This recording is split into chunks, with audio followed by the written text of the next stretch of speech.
Assalamualaikum warahmatullahi wabarakatuh. Alhamdulillah wa syukurillah. Assalatu wassalamu ala asrafil anbiya wal mursalin Muhammadin wa ala alihi wa sahbihi wa man tabi'ahu bi ihsan ila yaumiddin. Alhamdulillah, pada kesempatan kali ini saya menyampaikan bahwa pada akhirnya kita semua ya, para pencari Tuhan lah istilahnya ya, para pecinta akidah, para pecinta dakwah ya, dan juga seluruh umat beragama di dunia pun akhirnya menyadari bahwa mu'alaf itu adalah termasuk bom waktu bagi akidah selain daripada Islam. Dan ini sangat terbukti bahwa mu'alaf itu telah muncul ke permukaan untuk meluruskan akidah yang keliru dari akidah non-Islam begitu ya, sehingga banyak orang-orang kemudian mendapatkan hidayah dan masuk Islam. Salah satunya ya jangan saya lah begitu, karena saya ya hanya dai kecil, dai yang nggak sekolah, dai yang bodoh, miskin, dan ya biasa aja gitu lah. Nah, satu video yang akan saya tunjukkan menjadi pembelajaran bagi kita semua, bagaimana salah satu ustadz ya dari kalangan mu'alaf kemudian membongkar kebusukan atau kesesatan daripada Bani Kufar ya begitu. Nah, dalam video ini yang akan saya tampilkan, sebelumnya saya akan sampaikan bahwa ini adalah foto ketika para mu'alaf bersatu nih. Ini mu'alaf rata-rata dan juga kristolog ya. Ya, ini hanya ada 2 orang yang tidak mu'alaf di sini ya. Hanya ada 3 orang yang tidak mu'alaf di sini ya. Yaitu yang duanya jongkok dan satunya berdiri. Selain itu adalah yang duanya jongkok dari kanan ke kiri, dan yang berdiri itu ada Kores ya, atau Kelvin. Selain itu adalah mu'alaf, dan saya bersama dengan Ustadz Menahem Ali itu ada di bagian tengah ya. Saya, Menahem Ali, Ustadz Menahem Ali, dan juga Ustadz Donditan. Dan itu menyatakan bahwa kami bersatu sebetulnya ya, dan ketika kami bersatu saling membagi ilmu, maka yang terjadi adalah hidayah dan kemerosotan di dalam peningkatan keyakinan akidah lain. Tentunya itu yang menjadi hasil. Nah, saya akan tunjukkan satu video yang nantinya ini akan membuat kita sadar bahwa salah satu mu'alaf seperti ini sangat potensial untuk nantinya akan menjadi bom waktu bagi akidah lain, terutama Oten ya. Ini dia videonya, asik ini untuk saya bagikan ya. Artinya ini penting untuk kita ketahui bersama. Ini dia videonya.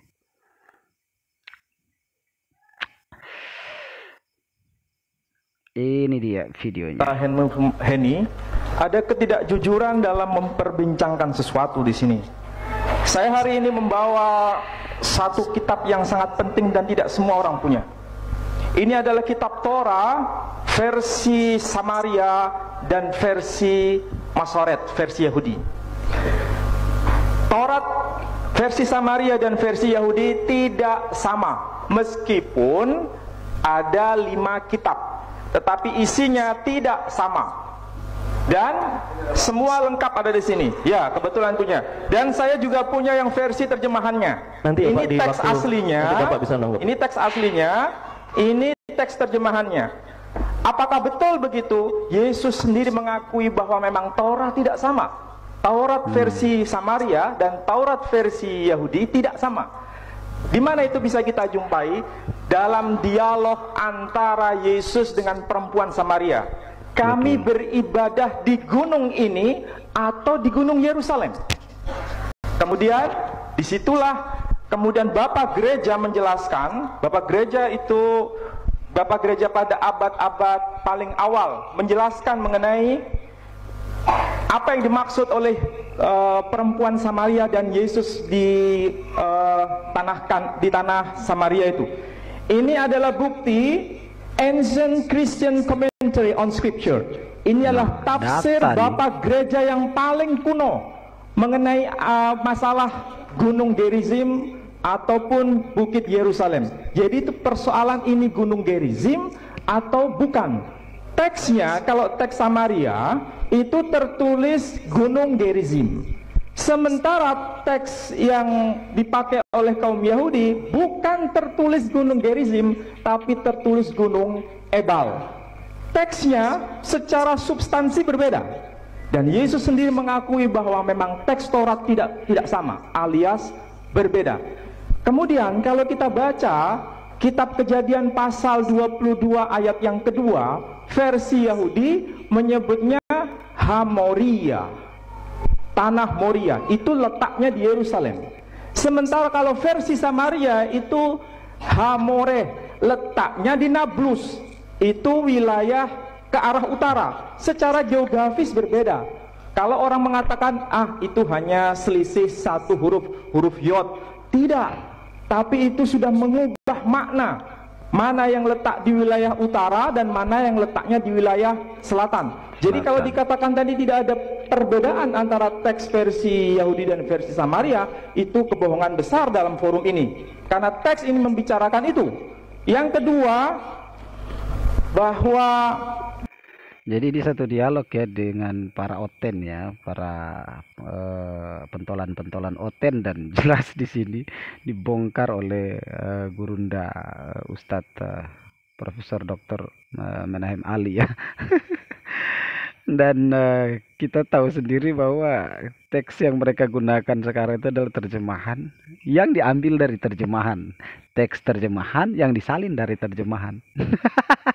Sehingga ketika Ustadz Profesor Menahem Ali yang ahli semitik ya, ahli bahasa semitik ini, penguasanya luar biasa. Saya memang waduh, ujung kukunya pun saya ini nggak masuk ya. Wah, luar biasa memang ya. Sehingga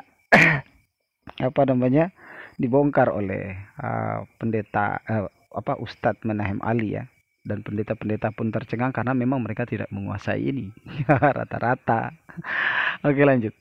Di dalam kitab Injil Matius sendiri ada teks yang berbicara mengenai Matius 23 ayat 35.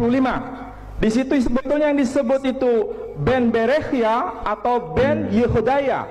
Kalau di dalam teks Yahudi tertulis Ben Yehodaya, sementara dalam PB Perjanjian Baru kitabnya kaum Nasrani tertulis Ben Berechia. Sebetulnya yang salah melihat data sejarah itu Yesus sendiri yang tidak mengerti sejarah, atau Matius sendiri yang salah kutip.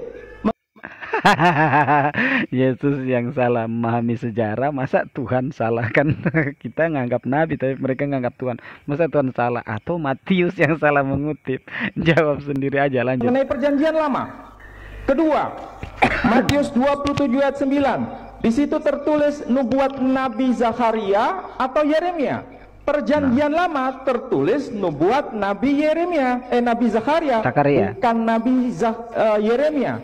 Yang salah kutip itu Yesus salah memberikan sabdanya atau Matius yang salah kutip.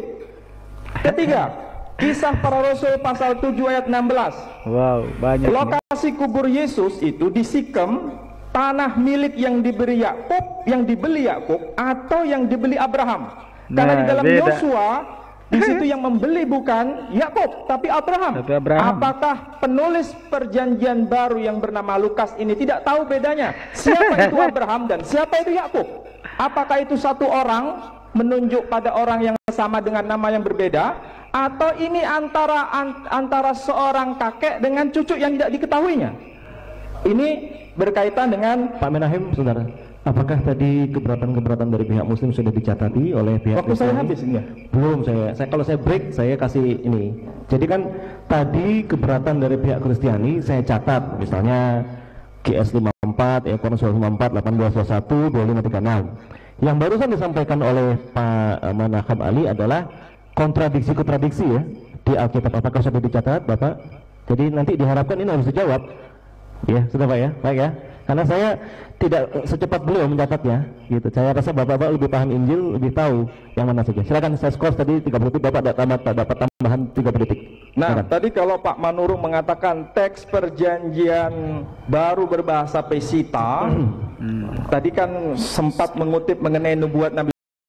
Itu bukan wilayah kajian kita hari ini, tapi kita bicara mengenai teks asli. Kalau tadi disebutkan, saya kebetulan bawa teks Pesita, bahasa Aram di sini. Memang tidak tertulis Parakletos, tapi di sini tertulis Paraklita. Paraklita. Bagi saya yang mempelajari bidang bahasa Semit, bahasa Timur Tengah, saya sepakat dengan para ahli yang lain bahwa istilah Paraklita yang tercantum dalam teks Suryani itu bukan istilah asli bahasa Aram, tapi itu adalah istilah Yunani yang diaramkan.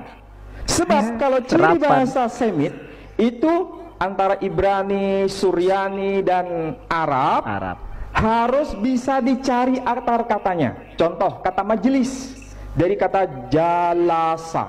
Kalau itu bahasa Suryani dalam teks Pesita, harus bisa dibuktikan itu akar katanya apa? Paraklita. Ternyata semua sepakat tidak bisa dicari akar katanya.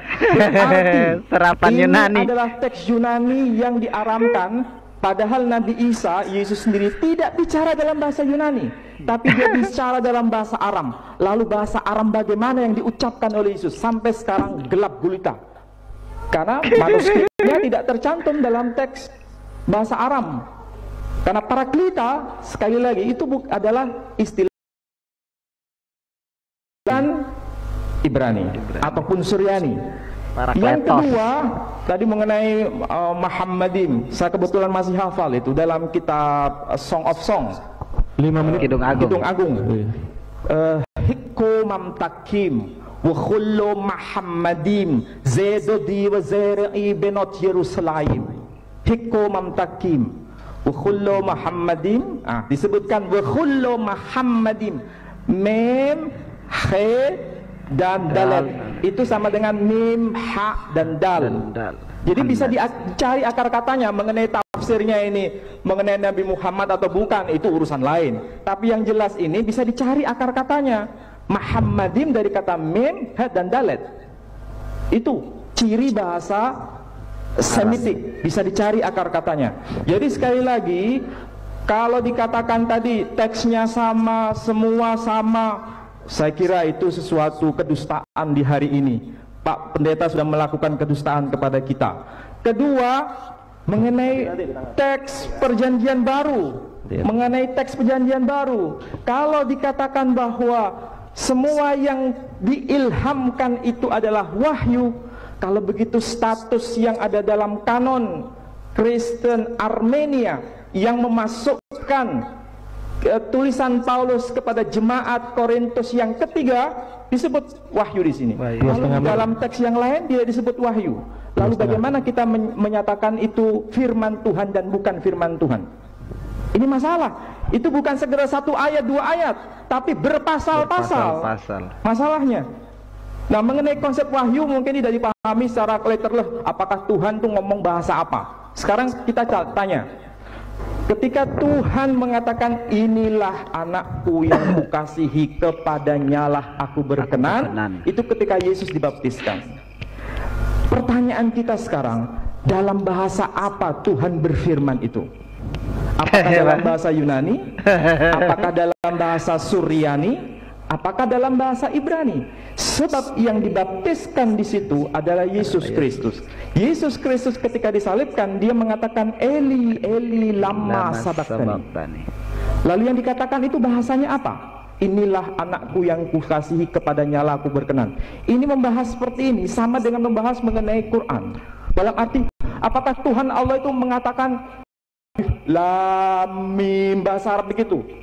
Itu kesalahan pihak Kristen memahami Quran. Jadi bukan berarti Tuhan itu berbicara dengan huruf-huruf. Tidak bisa begitu. Jadi harus hati-hati. Jadi kalau ada pengisahan dalam surat A mengatakan redaksinya seperti ini, dalam surat B redaksinya seperti ini. Ini varian bagaimana Tuhan membicarakan kepada Nabi Muhammad dengan berbagai versi pengucapan. Kalau kita tanya, ketika Tuhan bicara dengan Musa, itu yang jelas bukan bahasa Arab, ya kan? Tetapi ketika kita jumpai dalam Al-Quran, pasti versinya berbahasa Arab. Tapi bukan berarti ini versi yang berbeda, bukan. Itu adalah ekspresi bagaimana pewahyuan Quran diwahyukan kepada Nabi. Ada titik tekan yang ingin disampaikan. Itu nanti kita akan coba bahas detailnya, karena banyak pertanyaan ayat, pertentangan ayat. Saya akan bicara mengenai pertentangan ayat dalam konsep pewahyuan ini. Ini nanti season yang kedua, season yang terakhir. Saya kira itu, supaya lebih tegas. Pendeta Henny, ada ketidakjujuran. Oke, jadi itu ya sudah ya penjelasan daripada Ustadz Profesor Dr. Menahem Ali, Magister of Theology ya. Luar biasa. Jadi intinya mu'alaf adalah salah satu bom waktu yang kemudian menyelesaikan kesesatan Oten. Maka dukung terus dakwah mu'alaf. Nah, kalau saya mungkin nggak masuk dalam hitungan, tapi alhamdulillah saya mengkabarkan bahwa pada hari kemarin ya, tepatnya tanggal berapa yang kemarin ya? Tanggal berapa kemarin itu? 13 apa ini? Ya, kami mensyahadatkan orangnya gitu. Yang bahaya di Filipus Kristian itu tidak ahli bahasa ya, tidak kuasa itu, tapi ya minimal nih bahaya nih. Alhamdulillah ya, kemarin tanggal berapa? Tanggal 13 ya, hari Kamis tanggal 13 ba'da asar kami mensyaratkan lagi satu orang.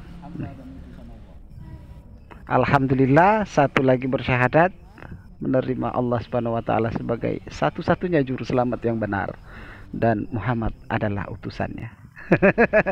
Oke, sampai di sini mudah-mudahan kita semua dirahmati Allah Subhanahu wa taala dan diberikan terus kekekalan hidayah hingga yaumil akhir. Amin ya rabbal alamin. Tabarakallahu fikum. Terus dukung Filipus Kristian Channel dakwanya dan program kerja dakwanya. Mudah-mudahan Allah Subhanahu wa taala beserta terus dengan kita dan menjadikan kita asbab hidayah bagi seluruh alam. Amin. Assalamualaikum warahmatullahi wabarakatuh.